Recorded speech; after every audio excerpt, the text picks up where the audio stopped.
जय हिंद दोस्तों। स्वागत है आप सभी का आपके प्यारे से YouTube channel rise education centre में।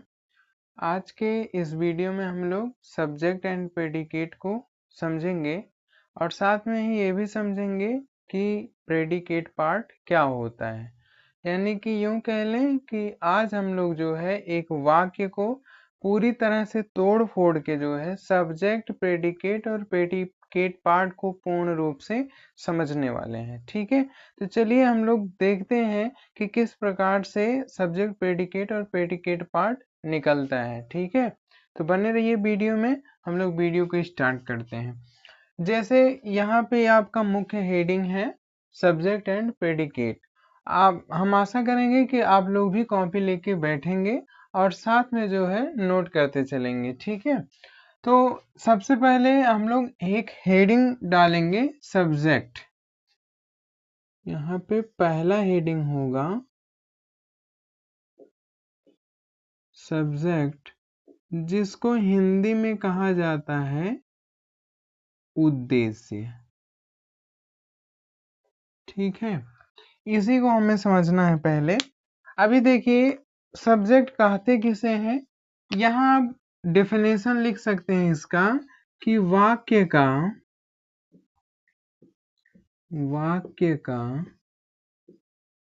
वह भाग जिसके बारे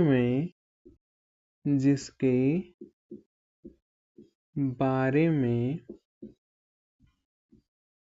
कुछ कहा जाता है, कहा जाता है, उसे सब्जेक्ट कहते हैं, उसे सब्जेक्ट कहते हैं।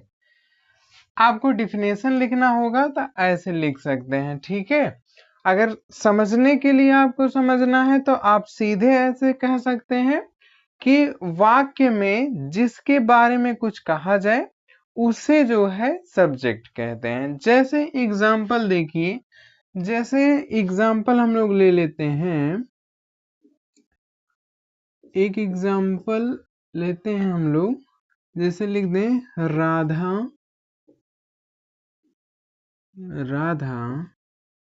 इज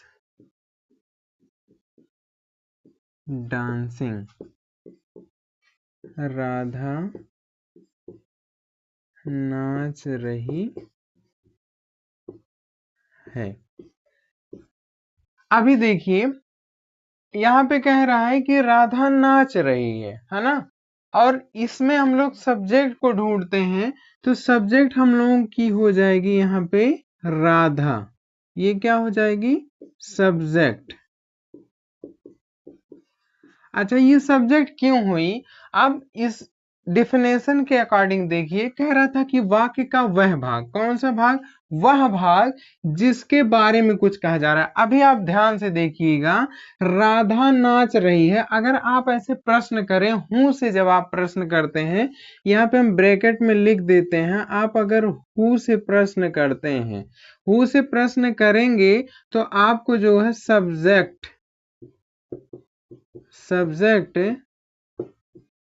मिल सकता है। सकता क्या, मिल जाएगा लिखते हैं हम लोग, मिल जाएगा, है ना। ठीक है, ये हो गया। हु से प्रश्न जब करेंगे तो आप लोगों को जो है सब्जेक्ट मिल जाएगा। तो अभी देखिए इसमें हु से प्रश्न करते हैं। हु यानी कि कौन, हु मीन्स कौन, कौन नाच रहा है या कौन नाच रही है ना। तो यहाँ पे कौन नाच रही है? राधा। तो यहाँ राधा क्या हो जाएगी? सब्जेक्ट हो जाएगी। ठीक है, इतना समझ में आया? समझ गया ना। अब इसके बाद हम लोग प्रेडिकेट समझते हैं। दूसरा हेडिंग हम लोगों का होगा प्रेडिकेट। प्रेडिकेट को कहते हैं विधेय। अब इसका डिफिनेशन हम लोग समझते हैं, विधेय किसे कहते हैं। डिफिनेशन अगर आपको लिखना है तो आप लिख सकते हैं कि वाक्य का वह भाग, वाक्य का वह भाग जिसमें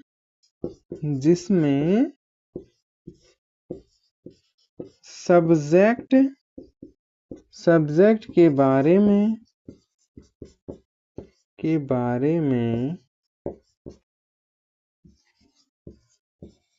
कुछ भी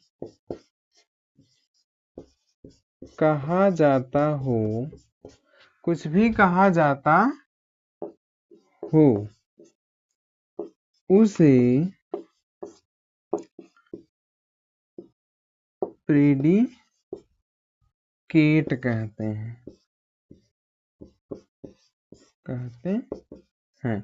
अभी ध्यान दीजिए, अगर थोड़ा सा आप ध्यान देते हैं तो ये डिफिनेशन दोनों बहुत आसानी से समझ में आ जाएगा। जैसे यहाँ पे क्या कहा था, वाक्य का वह भाग जिसके बारे में कुछ कहा जाए उसे सब्जेक्ट कहते हैं। अब बस यहीं पे जब आप सब्जेक्ट को समझ गए, सब्जेक्ट आपको याद हुआ, तो बस तुरंत आप सब्जेक्ट को पकड़ लीजिए कि यानी कि वाक्य का वह भाग जिसमें सब्जेक्ट के बारे में कुछ कहा जाए। यानी कि अगर सब्जेक्ट के बारे में कुछ भी कहा जा रहा है, जो कहा जा रहा है वही प्रेडिकेट होगा, इतना आप समझ के चलिएगा। जैसे अभी एग्जाम्पल में देखिए, एग्जाम्पल में अगर आप इसी को हम लोग यहाँ पे फिर से लेते हैं ताकि आपको अच्छे से समझ में आए। जैसे राधा इज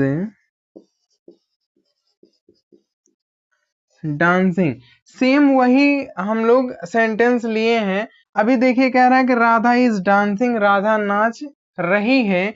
इसमें यहाँ पे हम लोग सब्जेक्ट राधा को बनाए थे, ठीक है, यहाँ भी सब्जेक्ट राधा ही होगी, लेकिन इसके अकॉर्डिंग कह रहा है कि सब्जेक्ट के बारे में कुछ भी कहा जाता हो, है ना, जो कुछ भी कहा जाता हो उसे हम क्या कहते हैं, प्रेडिकेट कहते हैं। अब यहाँ पे जो है राधा के बारे में क्या कहा जा रहा है, खुद सोचो, राधा के बारे में क्या कहा जा रहा है, राधा इज डांसिंग, यानी कि राधा नाच रही है। तो राधा क्या कर रही है, राधा नाच रही है ना। तो इज डांसिंग जो हो जाएगा, ये हो जाएगा आपका प्रेडिकेट हो जाएगा, ठीक है। अच्छा, प्रेडिकेट को जो है ढूंढने का आप एक जो तरीका आप रख सकते हैं, तो यहाँ व्हाट से अगर प्रश्न करते हैं तो आपको यहाँ पे जो है प्रेडिकेट मिल सकता है, ठीक है। सकता है इसलिए लिख रहे हैं क्योंकि जो है ये डिपेंड करेगा कि सेंटेंस कैसा है, उसमें व्हाट यूज हो सकता है कि नहीं। लेकिन हु तो सभी में यूज होगा, क्योंकि हु सब्जेक्ट जो होता है इसको पता करने के लिए जो है हु लगता है ना। कभी कभी बहुत क्रिटिकल कंडीशंस में अदर चीजें लगेंगी, नहीं तो ज्यादातर जो है हु का यूज होगा, ठीक है। तो आई होप कि ये आप लोग डिफिनेशन और एग्जाम्पल को समझ गए होंगे। इसके बाद अभी हम लोग एक जो पार्ट प्रेडिकेट पार्ट की बात किए थे, वो अभी इसमें नहीं हुआ है, आप लोग देख पा रहे होंगे। तो उसको जो है अभी हम लोग एक्सरसाइज जब करेंगे तो उसमें करेंगे, एक बार इसको फटाफट एक बार रिवाइज कर लेते हैं, इसके बाद हम लोग एक्सरसाइज में मिलते हैं, ठीक है। जैसे देखिए, हम लोगों का जो मेन हेडिंग था, जैसा शुरू में हमने बताया था, सब्जेक्ट और प्रेडिकेट था। तो हमने सब्जेक्ट को पहला हेडिंग रखा, तो इसमें हम लोगों को क्या करना है, जो है डिफिनेशन समझना है। डिफिनेशन क्या है, कुछ नहीं है, अगर आप ध्यान दीजिए तो बस चुटकियों में अभी आपको याद हो जाएगा। जैसे कह रहा है कि वाक्य का वह भाग जिसके बारे में कुछ कहा जाए। वाक्य का वह भाग मतलब एक वाक्य है, उसमें कोई भाग है, ठीक है, और वो उस भाग के बारे में जो कुछ भी कहा जाए उसी को सब्जेक्ट कहते हैं, ठीक है। यानी कि एक वाक्य अपने मन में ले लीजिए, जैसे आप अपने मन में ले लीजिए कि मैं स्कूल जाता हूँ, है ना, या मैं स्कूल जाती हूँ। अगर आप गर्ल्स हैं तो जाती हूँ लगेगा, बॉयज हैं तो जाता हूँ, इतना तो आप समझते होंगे, है ना। तो जैसे आपने कहा कि मैं स्कूल जाता हूँ, है ना, तो अब बताइए, आप अपने आप से प्रश्न करिए कि कौन स्कूल जाता है ना। तो आपके दिमाग में उत्तर तुरंत आएगा कि मैं स्कूल जाता हूँ। तो भाई जो मैं हो रहा है वही तो आपका सब्जेक्ट हो रहा है, और स्कूल जाता हूँ ये आपका क्या हो जा रहा है, प्रेडिकेट हो जा रहा है। सिंपल सा, अगर आप थोड़ा सा ध्यान देंगे तो आपको समझ में आ जाएगा, ठीक है। जैसे यहाँ राधा के साथ हुआ था, तो राधा इज डांसिंग में राधा नाच रही है जो है, इसमें क्या है, राधा सब्जेक्ट हो जा रही है। राधा क्या हो जा रही है, सब्जेक्ट हो जा रही है। बाकी जितना बचा पार्ट है टोटल क्या हो जाता है, प्रेडिकेट हो जाता है। समझ रहे हैं ना। फिर इसके बाद प्रेडिकेट किसे कहते हैं ये देखो। प्रेडिकेट का जो डिफिनेशन है यहाँ पे हम लोगों को सिर्फ यही कहना है कि वाक्य का वह भाग जिसमें सब्जेक्ट के बारे में कुछ भी कहा जाता हो, है ना। सब्जेक्ट के बारे में जो कुछ भी कह दिया जाए वो क्या हो जाएगा, टोटल प्रेडिकेट हो जाएगा। समझ रहे हैं ना आप लोग। जैसे यहाँ पे देखिए यही एग्जांपल लिया गया था, राधा इज डांसिंग। तो यहाँ पे राधा क्या थी, सब्जेक्ट थी। तो यहाँ सब्जेक्ट हमने नहीं लिखा है क्योंकि यहाँ पे आपको पता ही होगा कि ये सब्जेक्ट है। बाकी इज डांसिंग जो है ये प्रेडिकेट है। क्यों है, क्योंकि राधा ये काम कर रही है और यहाँ पे कहा गया है सब्जेक्ट के बारे में। सब्जेक्ट के बारे में क्या कह रहा है कि राधा नाच रही है ना। तो इज डांसिंग जो है ये क्या हो जाएगा, प्रेडिकेट हो जाएगा। और देखिए यहाँ पे कह रहा था सब्जेक्ट के बारे में। अभी ध्यान दीजिए यहाँ सब्जेक्ट के बारे में, ये सब्जेक्ट यही हमारी तो है, राधा ही तो सब्जेक्ट है। और सब्जेक्ट के बारे में ही तो ये कहा जा रहा है कि इज डांसिंग, यानी कि वो नाच रही है। ठीक है, तो ये हम आशा करते हैं कि ये समझ में आया होगा। अब हम लोग एक्सरसाइज को समझते हैं, इसको रफ कर दें। चलिए अब हम लोग एक्सरसाइज को देख लेते हैं। जैसे इसमें जो है हमने एक सेंटेंस लिया है, रवि स्लीप्स एट नाइट, यानी कि रवि जो है ये रात में सोता है। तो कौन रात में सोता है, रवि। तो रवि हो जाएगा सब्जेक्ट। ठीक है, बाकी स्लीप्स एट नाइट, सब्जेक्ट के बाद जितना बचे वो टोटल आपका हो जाता है प्रेडिकेट। प्रेडिकेट, ठीक है। अब बात करते हैं प्रेडिकेट पार्ट की। ठीक है, तो याद रखिएगा आपका जो प्रेडिकेट पार्ट होता है वो आपका प्रेडिकेट में ही निकलेगा। ठीक है, आप यहाँ पे सब्जेक्ट में ढूंढने मत आइएगा। ठीक है, आप प्रेडिकेट में ढूंढेंगे तो यही मिलेगा। ठीक ना। हाँ, तो यहाँ पे प्रेडिकेट पार्ट, प्रेडिकेट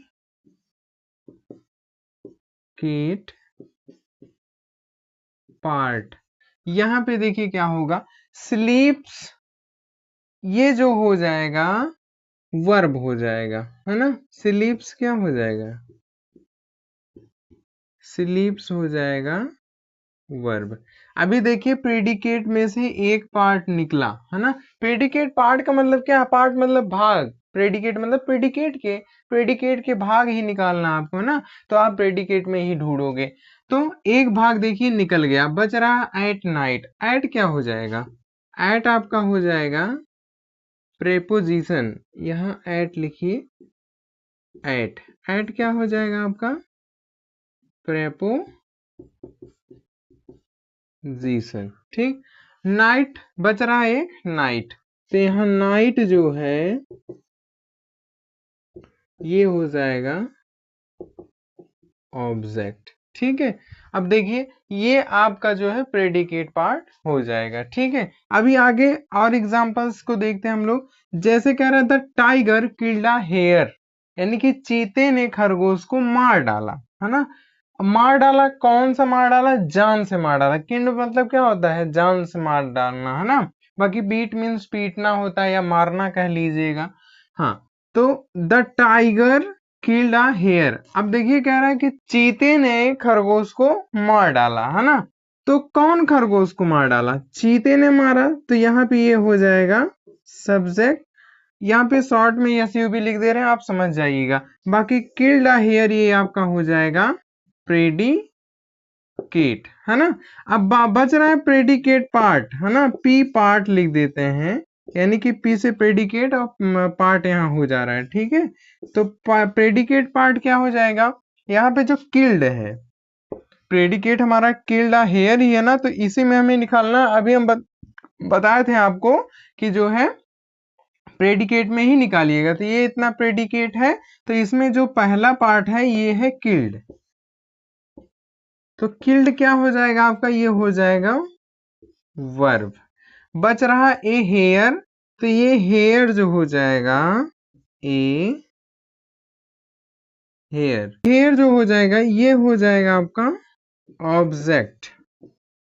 ऑब्जेक्ट, तो इसमें आपका जो है प्रेडिकेट पार्ट जो होगा वो किल्ड और ए हेयर हो जाएगा। ठीक है, किल्ड आपका वर्ब और ए हेयर ऑब्जेक्ट। इसके बाद अगले में जैसे कह रहा है सी is weeping, C is weeping, वह रो रही है, वह रो रही है। तो बोलो हु से क्वेश्चन करो सब्जेक्ट के लिए। अगर सब्जेक्ट आपको पाना है तो हमने लिखा था ना हु से क्वेश्चन करिएगा। अब हु से क्वेश्चन करिए कौन रो रही है, तो आपको पता चलेगा कि वह रो रही है ना।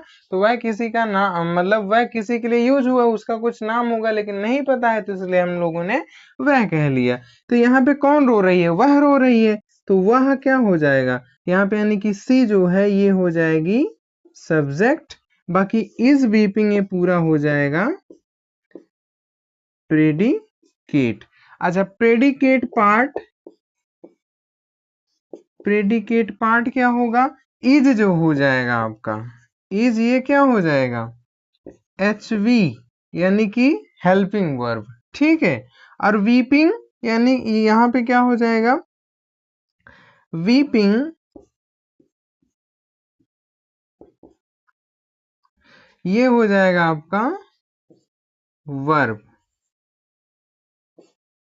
इसको आप मेन वर्ब भी कह सकते हैं। जैसे आप जब टेंस पढ़ते हैं तो वहां पे आपको हेल्पिंग वर्ब और मेन वर्ब मिलते हैं, है ना।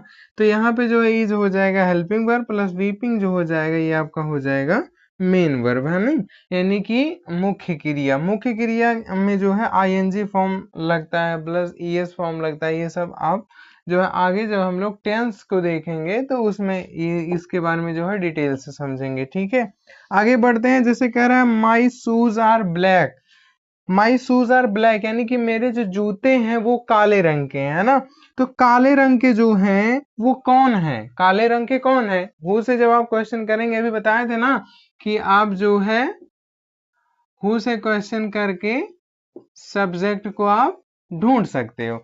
तो माई शूज आर ब्लैक यानी कि मेरे जूते काले रंग के हैं, तो कौन काले रंग है, तो यहाँ पे माई आप कर देंगे जो है सब्जेक्ट। क्या सही होगा, नहीं, आपको पूरा माई शूज तक पूरा जब करेंगे तभी आपका सब्जेक्ट होगा। ऐसा मत कर दीजिएगा कि सिर्फ जो माई है ये सब्जेक्ट होगा, तो यहाँ पे आपका गलत हो जाएगा। आपको माई शूज करना है, ठीक है, इस पे ध्यान दीजिएगा आप लोग। आर ब्लैक, आर ब्लैक क्या हो जाएगा, ये हो जाएगा आपका प्रेडिकेट, ठीक है। यहाँ की शॉर्ट फॉर्म में यहाँ पे देखिए प्रेडी लिखा गया है, यहाँ तो प्रेडिकेट बाय द वे लिख दिए हैं। यहाँ भी शॉर्ट फॉर्म था पी पार्ट, है ना। अच्छा प्रेडिकेट पार्ट की अगर हम बात करते हैं, यहाँ पे लिख देते हैं पी पार्ट, यानी कि प्रेडिकेट पार्ट। प्रेडिकेट पार्ट क्या होगा, आर है पहले, तो आर जो है हम लोगों का क्या हो जाएगा, ये हो जाएगा हेल्पिंग वर्ब। एक ब्लैक हो जाएगा कॉम्प्लीमेंट, क्या हो जाएगा कॉम्प्लीमेंट। इसको आप एडजेक्टिव भी कह सकते हैं,